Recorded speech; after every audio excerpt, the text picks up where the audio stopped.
everyone, Pam Gregory, astrologer. I'm going to be speaking to you today about the first half of March and the new moon that we have coming up in Pisces on the 2nd. Just before I get into the astrology, just to say, as I'm sure many of you know, the volume of emails and messages I'm getting every day is really immense, well over 1,000 a day, close to about 1,500. So there's just no way I'm humanly able to read them all, let alone answer them all. So please don't take it personally if I don't reply to you. It's simply unsustainable to cope with that volume. So I hope you will understand that. Okay, let's talk about the astrology. We are in a really big evolutionary wave of energy, which many of you can feel. This is building into the March equinox, which of course is happening this month of March, and it's very strong. Many of us are getting those physical symptoms, ringing in the ears, headaches, dizziness, etc., heart palpitations, all part of our individual bodies and energy systems trying to catch up with these surges of photonic light coming in. They are activating our so-called dormant strands of DNA. They're reconnecting parts of our chakra system. And it's just remarkable the kind of experiences that people are having. I mean, I woke up a few nights ago in the middle of the night, 2 o'clock in the morning, with a kind of blinding white flash of light in my third eye. It was so vivid and it really woke me up. So a lot is happening from physical bodies. So don't worry about that. See really that it's all part of our upgrade, which is really enormous right now. So, and that will continue to build, as I say, as we go through the equinox. Now, the new moon that we're going to have starts very early, happens very early in the month. It happens on the 2nd of the month at 9:35 a.m. Pacific and 5:35 p.m. UK time. And this is at 12 degrees and 6 minutes of Pisces. So see where this falls in your chart. If you don't know what I'm talking about, you can download a free birth chart from my website. And if you go to the link in the description below, you can get a 2-part tutorial video series that will explain from zero how you find these points in your chart for every update I do and what it means for you in your life. So that's really the beginning of your astrological journey. So this is always a perfect time to set a new intention for what you want to manifest in your life. And so really think about what seed do you want to plant at this time. The other thing is that this new moon is in Pisces. Later in the month, we'll have a full moon in Virgo. Traditionally, the Pisces-Virgo axis is known as the health axis. So we may well, just as a general theme, see a lot more coming up about health, but I don't think that will surprise anybody. One of the remarkable things, and I'll show the chart in a moment, at this new moon, is that we have a particular aspect called a quintile, which is 72 degrees between planets. If you're using it, it's pretty tight. It's a 2-degree orb that you have to use. If you look at the charts of famous creative people, poets, writers, musicians, normally you see 3 quintiles, sometimes more. This chart has 7 quintiles in it. So Pisces is already a very creative energy, but this is an incredible creative period for us. And really think of the theme of co-creation, not just creating, but co-creating, because that's what we're doing all the time. Not only is it a very creative energy, Pisces is very much spiritual energy. There's an urge with this to connect to the divine on a daily basis, to connect to source, to connect to oneness. There's very much a sense of wanting to be of spiritual service to others. This is at its best devotional, just egoless and devotional. So it's really beautiful.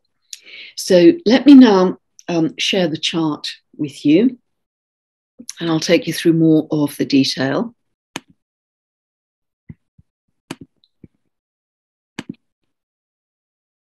So firstly, just to mention, several people have been asking me that all the planets seem to be very crowded into one hemisphere. And this in Vedic astrology, I'm a Western astrologer, not a Vedic one, but it's known in Vedic astrology as Kalasarpa, which always has a sense of containment in it. And of course, if it's externally imposed containment, that may not be so good, but if it's internally generated self-containment, that can be very, very positive, that we are becoming very much the center of our universe, let's say, and I'll talk more about that in a moment moving through this. Now, beautiful aspect here, we have the sun and moon always conjunct at a new moon, 1206 of Pisces, and we can see that it is tightly conjunct Jupiter. Now, Jupiter is the ancient ruler of Pisces, super comfortable here, and that is going to expand this very spiritual energy, devotional energy, healing, loving energy of Pisces. And Jupiter is also the planet that is linked to bigger future horizons. Dream big is the message here, very much dream big. It's also the planet of truth and the planet of freedom.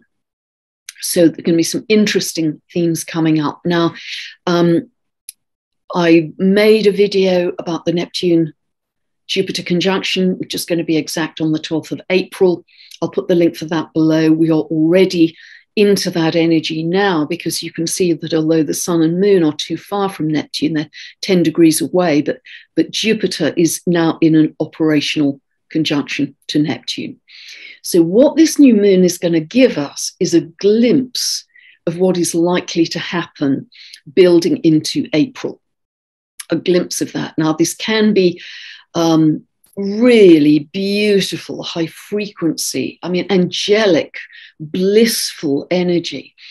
Again, connecting to source, connecting to unconditional love. And I really want to say that as we move through this year of great drama and many big events, one of the best tools you can have is finding a way to get to peace, get to calm, and get to bliss really quickly. What is your way of doing that?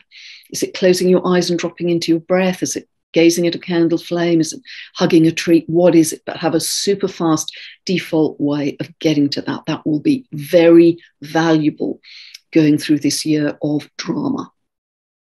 So this Pisces new moon will give us a glimpse of what's going to happen more strongly in April. So it's very much giving us the opportunity for a spiritual upgrade, because by April it will be a spiritual tsunami, I would say, in evolutionary terms. Now, yes, it always has the potential risk of flooding, because this is literally big, unbounded water, Jupiter-Neptune conjunction in Pisces. And it can also spread things. There can be issues with water, toxicity, that kind of thing. But at a higher level of expression, this is quite beautiful. It can also pull down the veil of illusion, the veil of deceits, etc., lies, etc. So it's going to be an interesting time. It's also very connected to your dream life. So if you don't already, keep a dream journal, because for everybody, I think their dreams are getting stronger, longer, more vivid, prophetic. So very rich time to get your higher guidance. So also here we have a tight sextile between Uranus at 1146 of Taurus and the sun and moon 12 of Pisces. So this can connect us to the higher mind, even to the galactic, to a higher perspective. And both Jupiter, which is strong here, I've just talked about, but also bringing in Neptune, Uranus as well, they are planets that are both connected to truth, freedom, and the future, an exciting new future. So there's a kind of soaring excitement, a soaring idealism that can happen around this time too. However, there's also some very different energy operating at this new moon. We have Mercury very tightly conjunct Saturn at 19 of Aquarius, and this can perhaps suggest greater attempts at suppression, Saturn, of free Aquarius speech, Mercury. Suppression of the free press, suppression of the free speech. And I think we can all see what's happening there very clearly. So that's one kind of energy that's part of this. But the other that's very strong is this triple conjunction of Venus, Mars, Pluto at 27 of Capricorn. Venus is actually at 26:59, so 1 minute away from 27 of Capricorn. So a lot to say about this. Firstly, 27 of Capricorn is the degree of what's called exaltation of Mars. This is where Mars operates at its best, at its strongest, if you like. No, at its best, at its most efficient, I want to say. So this conjunction is actually superb if you want to set a goal, to achieve something, and it can give you a tremendous focus and willpower to go and achieve that. Just unwavering. It's mastery energy in that sense. It can also bring, if this is falling, 27 of Capricorn is falling in your 5th house or your 7th house of romance, this can also bring in intensity around relationship. Now, this can be very positive intensity, that it's a new relationship which feels compulsive and irresistible and karmic, and I've known you for 1,000 years, and sexual, and you've got to go with it. In a longer term relationship, it may feel intense because there's some kind of control or power play or manipulation happening, which can feel more difficult, more challenging, some kind of power play taking place. And then, you must make your decisions, but obviously this too shall pass. But certainly intensity is the order of the game. And also you might be aware that with this happening at 27 of Capricorn, this is exactly where the Pluto for the natal, i.e. 1776 US Pluto is sitting.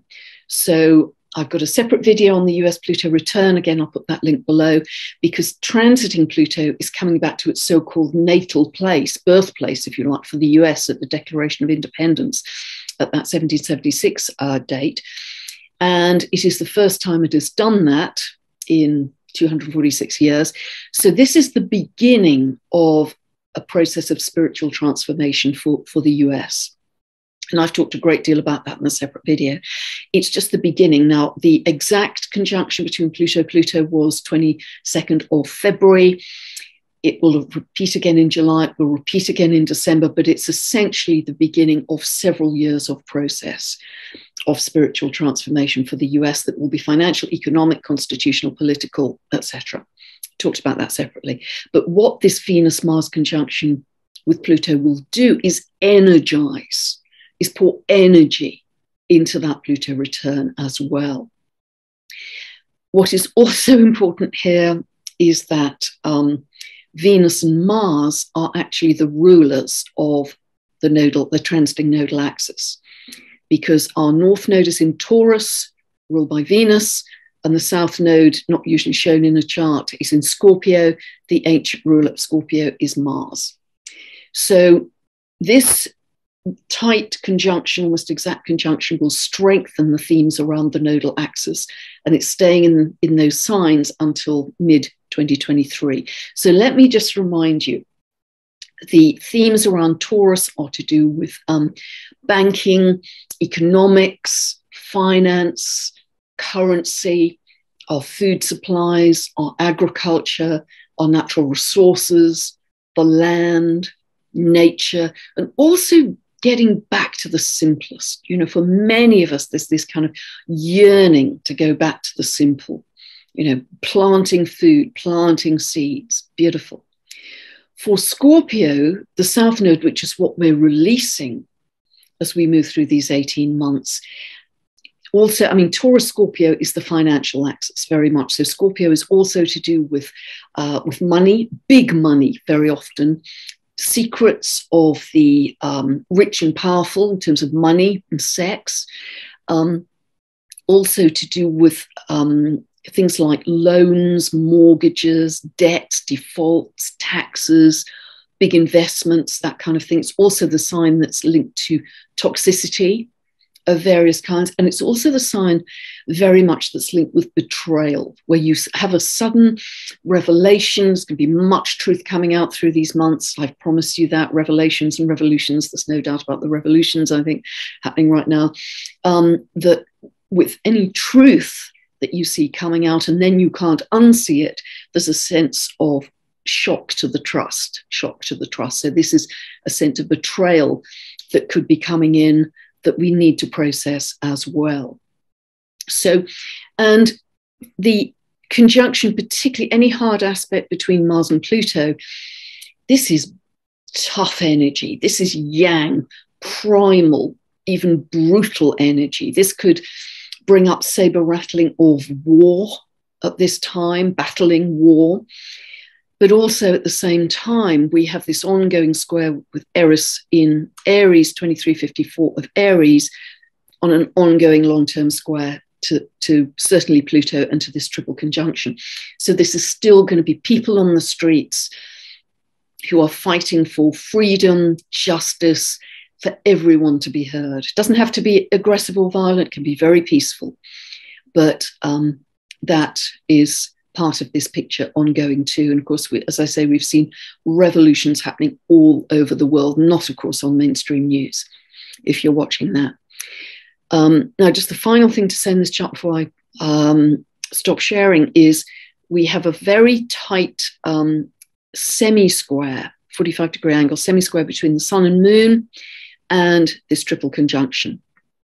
And because the energies are so different, you know, with the Pisces energy being spiritual, fine, yin, beautiful, and this very kind of primal, even brutal yang energy, triple conjunction in Capricorn, this can feel very oppressive to the sensitivity. I'm going to stop sharing now. Oppressive to the sensitivity. But and it can feel, I want to say, like jackboots on gossamer. But this is quite interesting. I was thinking about that because, you know, if we, as we have always done in our lives, refer to power as being external to us, it will feel very oppressive. But part of the long-term purpose of Pluto moving through Capricorn is not only to reveal any lack of accountability, integrity, reveal any corruption that's happening in high places, Capricorn top-down structures like governments, big corporations, etc. Not only to reveal those things if they're found to be lacking, wanting in those areas, but also for us to start to internalize our power, to take back our power. And this, of course, is very much the Aquarius energy as well. Saturn in Aquarius, Pluto moves into Aquarius next March. So it's this strengthening sense of the power of the people.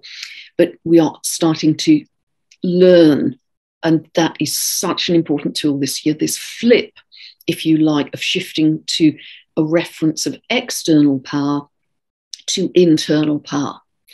Because if we can do that, then this so-called clash of jackboots on gossamer and how oppressive and dominating and all-consuming that can feel, if we internalize that power, we actually come to a place of spiritual strength, of conviction, of strong boundaries, of being peaceful, absolutely, but with fierce love.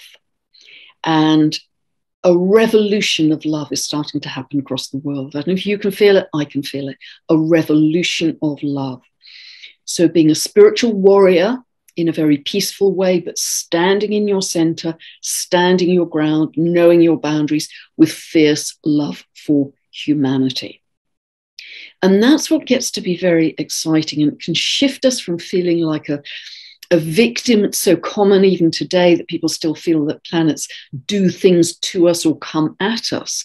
It's up to us to step out of the victim mode, to become co-creators, to say, okay, what is my modeling clay at this lunation? What is my plasticine, in English terms, my modeling clay? To take these very disparate energies and mold them into the best that I can possibly be in this moment, to live the best life, despite any drama that's going on, collapse that's going on around me. I still have to find joy and simplicity and love within my heart and live from the heart. So this is a really good exercise in co-creation. So I want to come back also to the new moon in just a moment, but just to finish up some of the detail of this first half of March, on the 5th of March, the sun becomes conjunct exactly to Jupiter at 15 of Pisces. So this will again give us a sense of expansion, positivity, and optimism for the future. Then on the 6th of March, Venus and Mars that are marching hand in hand, having this very long conjunction up until early April, they enter Aquarius, 0 of Aquarius, together on the 6th of March. Now, this is a very important point because you might remember in December 2020, and yes, I do mean 2020, we had a very important conjunction between Jupiter and Saturn. And the reason that was so important was this conjunction, which repeats about every 20 years, it repeats in the same element for about 200 years.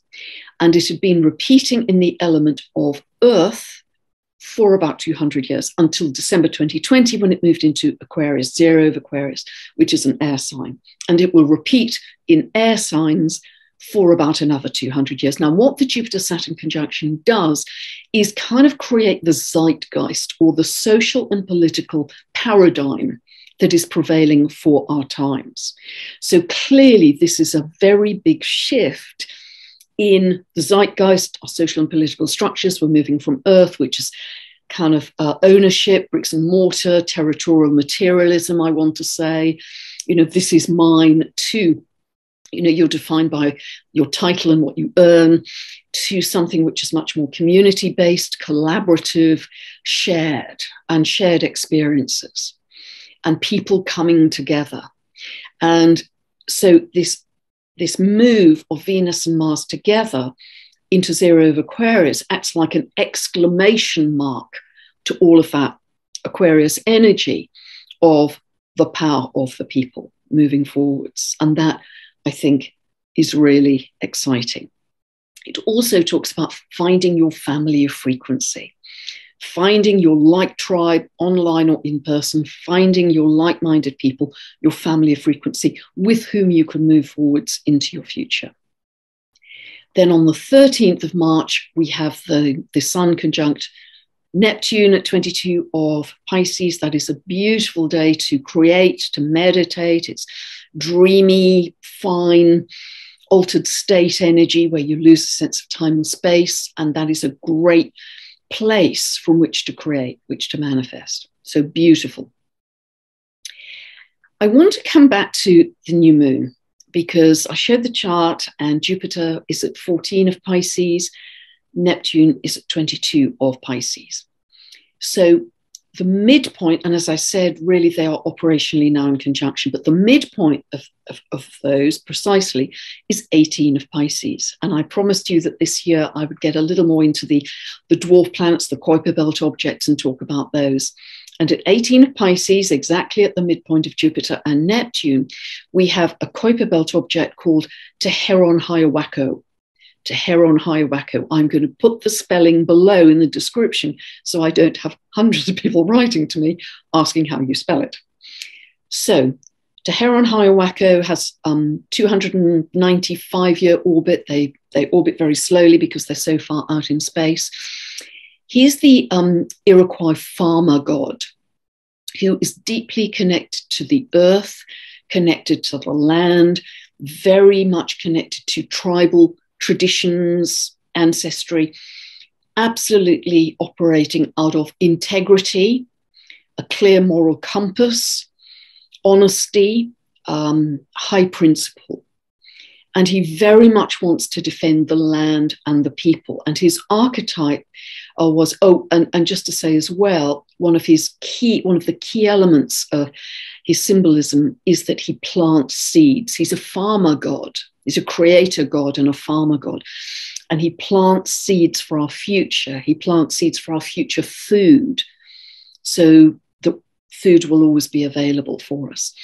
And his archetype was very prevalent at the time of the Standing Rock protests. You might remember back in 2016, running into 2017, there were huge protests by the indigenous people because there's going to be potentially a pipeline built through their sacred lands, and there was very high risk of spillage and contamination of the water there, etc.